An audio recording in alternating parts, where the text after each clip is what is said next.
Hey, what's up, everybody? If I sound a little off, it's because I've got a strep infection. I have strep throat. I've been fighting it for about the last, I don't know, 5 or 6 days, and I finally went to urgent care, got diagnosed, and they decided to give me some antibiotics. So if I look like shit, I'm sorry.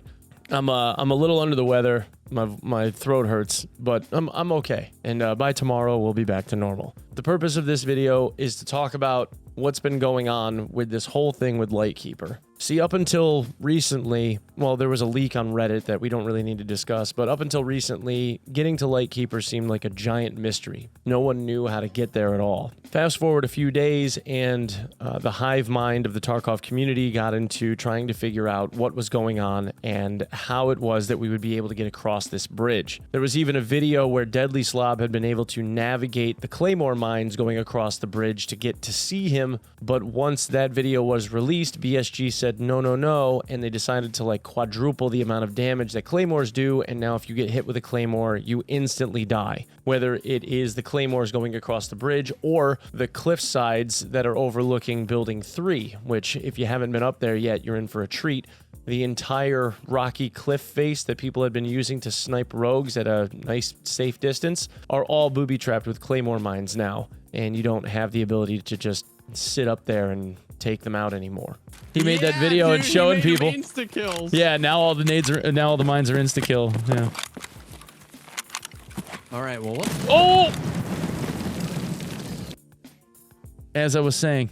Anyway, as people are casually grinding along in their tasks, and I say casually with a note of sarcasm because the only way that you would have gotten to this point is if you had been living in Tarkov for the most part. You know, people that are doing this for their job or people that just got to know life it because they were on vacation from work, you know, stuff like that. You would have gotten to the task bullshit, which is given by Skier. This is the one where he asks you to stash some stuff and not kill any scavs on customs, and if you do, if you kill a scav, you fail. But there was an interesting failure thing. If you failed, when you failed on that task, you were given this little transmitter device. There was a lot of question about what that transmitter device did.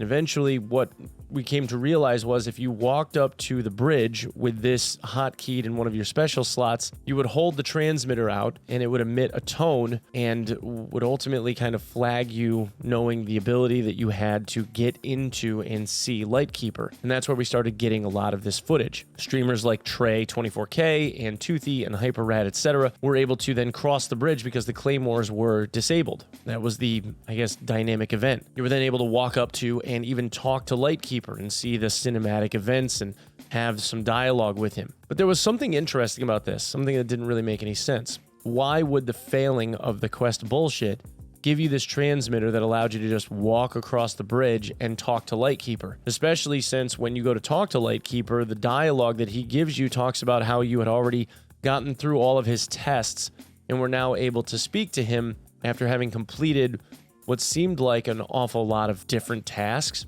Something wasn't jiving. If you took into consideration all these little evidentiary pieces, the simplest answer is typically the right one, and that is that this was a bug. The transmitter wasn't supposed to work this way. We weren't supposed to have gotten it as a failure reward for that task, and we weren't supposed to be talking to Lightkeeper, not this early on. And it turns out we were right. Noise Guy posted on Twitter that the devs confirmed to him that it wasn't intended.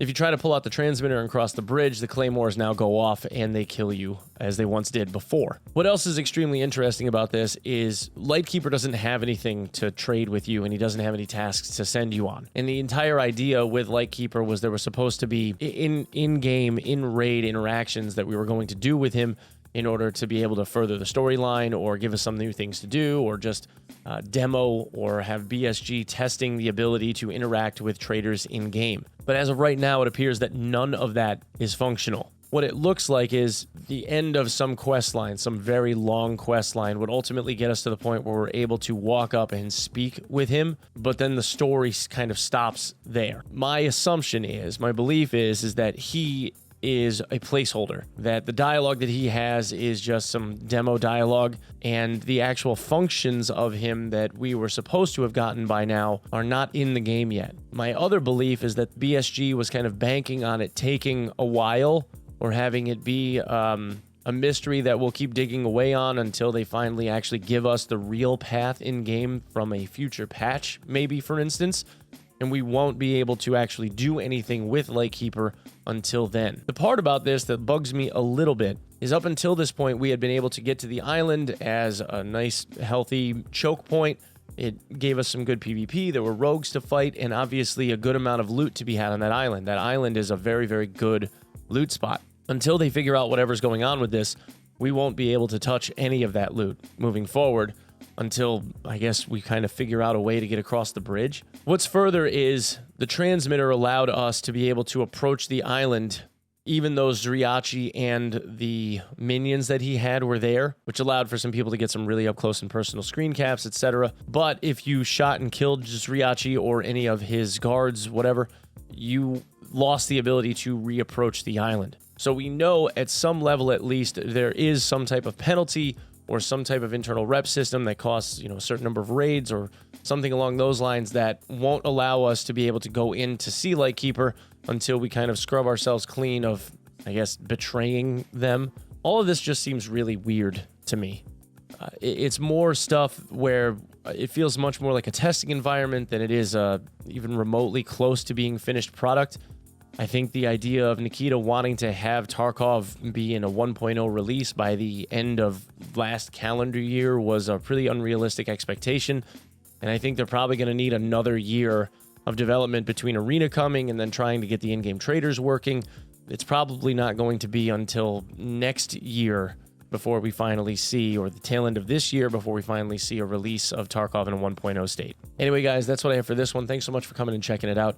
Just as a reminder, on the 6th, in the evening of the 6th Eastern Standard Time at 8 p.m. Eastern Standard Time, which is GMT -5, I will be live for a 36-hour drops stream. For those of you trying to get Twitch drops at twitch.tv/Onepeg, I'm going to start and run it straight through until the end of the drops event, which ends at 8 a.m. Eastern Standard Time on the 8th. If you'd like to follow me on my socials, you can find me on Twitter at OnePegMG, on TikTok at Onepeg. And as always, if you would be kind enough to sub the channel here, less than 8,000 subs until we hit 100,000.